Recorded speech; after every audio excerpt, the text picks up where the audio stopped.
Good morning, Vietnam. On the photo is the scientist, French scientist, Jacqueline Bousquet. She worked in CNRS, National Center of Scientific Research, as a microbiologist. I talk about this lady because she was a scientist with a big S, you know, a real one, no compromising about what she discovered and everything.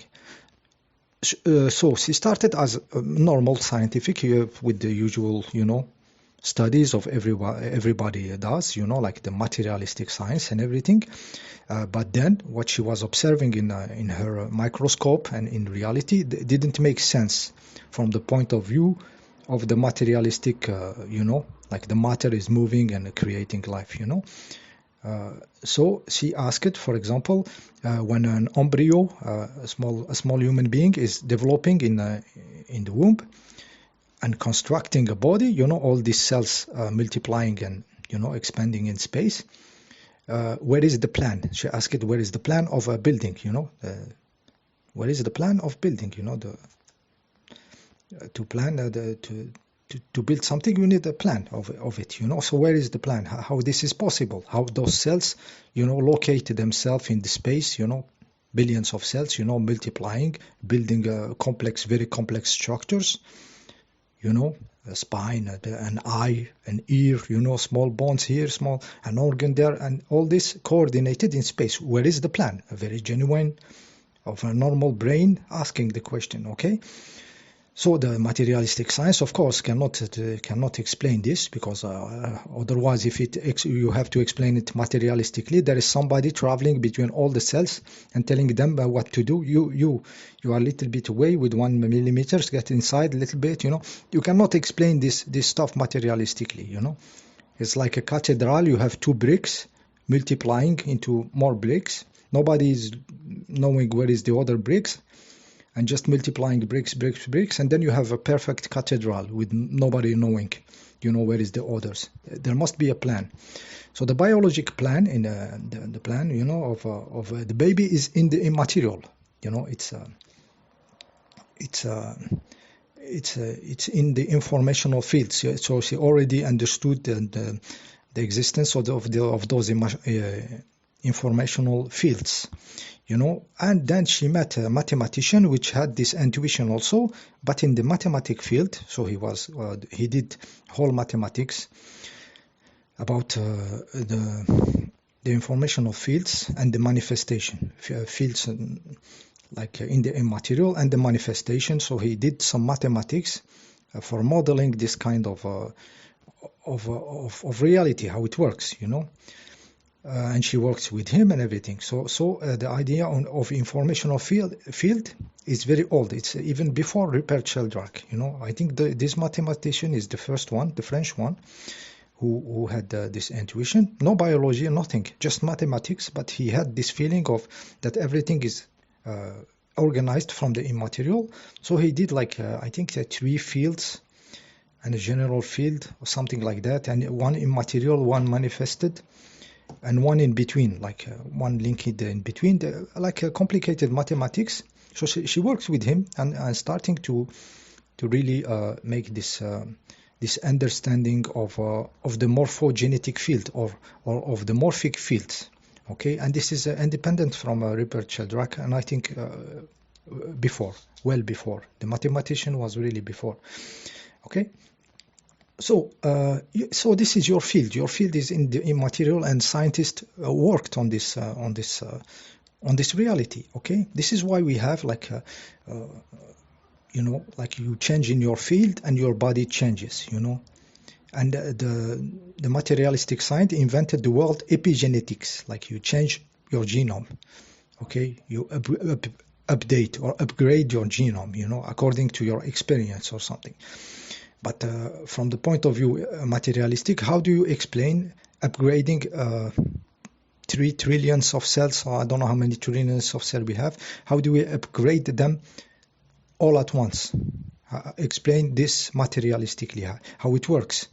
Do every cell receive like a report or something, like a TPS report, upgrade this gene or something, you know? So materialistically, this is crazy to think that trillion cells are organized, by the laws of matter and information traveling in a materialistic protein or something, going to each cell.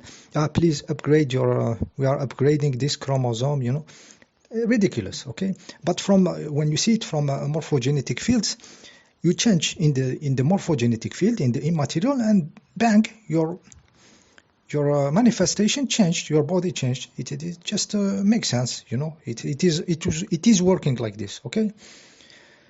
So we have this epigenetics word trying to explain this phenomena, with complicated word, and when they have diploma, you will believe them, You believe it's possible to upgrade 3 trillion cells with the materialistic means, Okay, while it is your field that has been upgraded, your informational field, your morphogenetic field.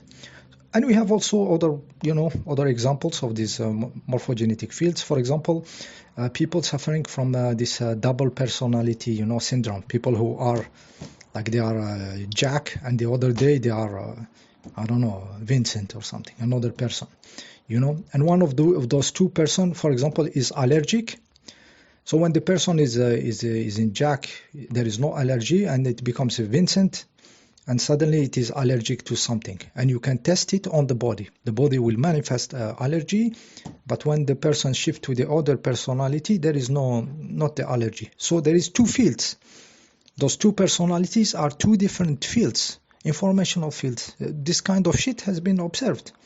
Okay, we have sudden healings. For example, people who have like a crazy disease, and then they travel and they go to some to some spiritual place or something, some church or something, and then bang, they get healed, because they shift in their consciousness, their morphogenetic field, and something crazy happens in the body. The science struggles to explain this kind of shit, but from a point of view of morphogenetic field, this is very okay, no problem. Okay, it's normality. No, we are not like wow or something. It is wow, but it's normality. It works like this. Okay. But the top where Jacqueline Bousquet really stood her ground, it was the organ transplantation, okay? Taking an organ from somebody, putting it in another person, and she was totally against. She was totally against this for good reasons, okay? The first reason, you cannot take an organ from somebody who is dead. If you take the heart from somebody who is dead, the heart will not work. Really, it will not work. If somebody is dead, the field of the person is saying this person is finished. So the body is not the morphogenetic field is not organizing this body anymore.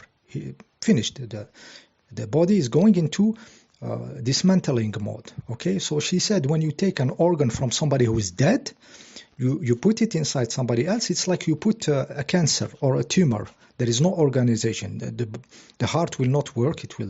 The cells not organized. It's like you transplant a tumor, a cancer, no organization. Okay.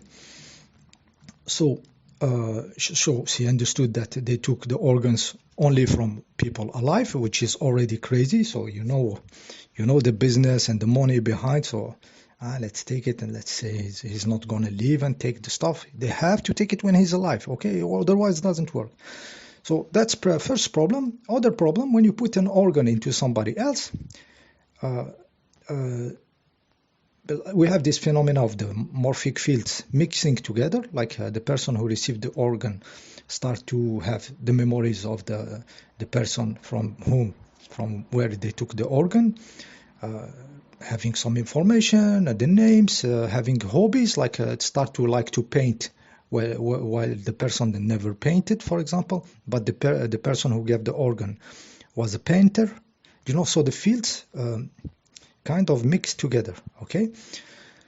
Yeah, but okay, this is like, yeah, it's crazy, but the big problem for Jacqueline Bousquet in those organ transplantation, when you take the organ from a still alive person, and you put it into somebody else, you don't let the other person from whom you take the organ, you don't let it die, really.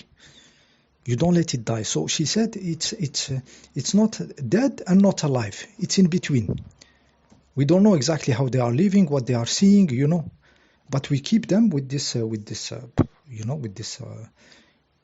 magical operation, taking a heart, making it, putting it into somebody else. We keep the guy from whom we took the heart. We keep it not, and we keep it like kind of alive, not dead. It's like not dead, not alive, not in between state. So she said we don't know what they are living, those people from whom we take the organ. We are keeping them from living, from leaving the field of manifestation, so they cannot go. Okay, so they stay. The morphic field still, like linked to the matter. So they are still here.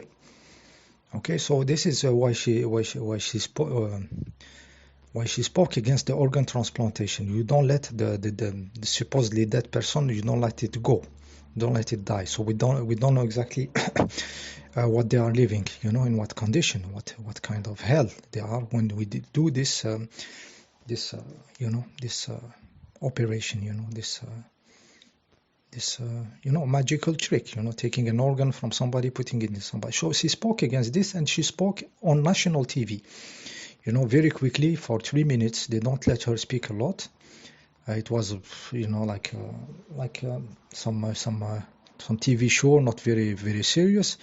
And they heard that somebody like a high-ranking scientist is against transplantation of organs. They invited her. But she had the microphone for like 3 minutes, not even in the center of the table, but in the public benches. And they cut the microphone very quickly. They don't need her. She started talking about morphogenetic field, with dumbasses, it didn't work. So they cut her. And the next day, the CNRS called her, come here, Mrs. Bousquet. What did you do? How did you go to the TV and seeing this kind of stuff? You don't do this and stuff. And she said, no, I say what I know. I say what I'm observing, So she refused to not speak. Okay, so the CNRS offered her to go to retirement. Just go. You are close to the age of retiring. Go retiring. This is your monthly stuff, and just leave us alone. And she refused. She had still 2 years to do.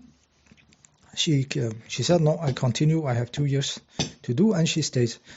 And in these 2 years, they voted the law to give them I don't know how many, like 2 million euro or something, as a compensation for those seniors, scientists, researchers, to go to retirement. So she, by standing her ground and not accepting the offer of being put to retirement early with her pay and everything, she get more money. So she was laughing when she said this in one of her conference. Okay, so this is Jacqueline Bousquet.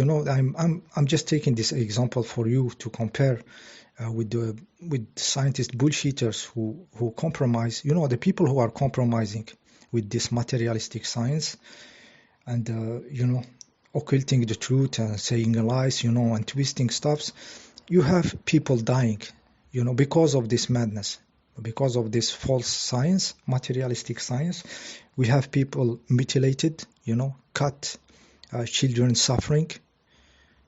Okay, it becomes a sea of suffering. Those hospitals, they are really harming the people, killing the people, a lot of suffering behind, because of this false science, because everything is stopping real scientists from existing, and the other bullshitters compromise for money, for Nobel prizes and for all this shit. Okay, so the day the real science will appear, we will have so much better life, so much less suffering. Okay, so thank you to Mrs. Bousquet. She left in 2013. I have all her conferences on my hard drives. I learned so much, and it changed my view scientifically, but also spiritually, because for me it's the same stuff, very connected, my scientific understanding and my spiritual. Thank you for listening. See you in the next video.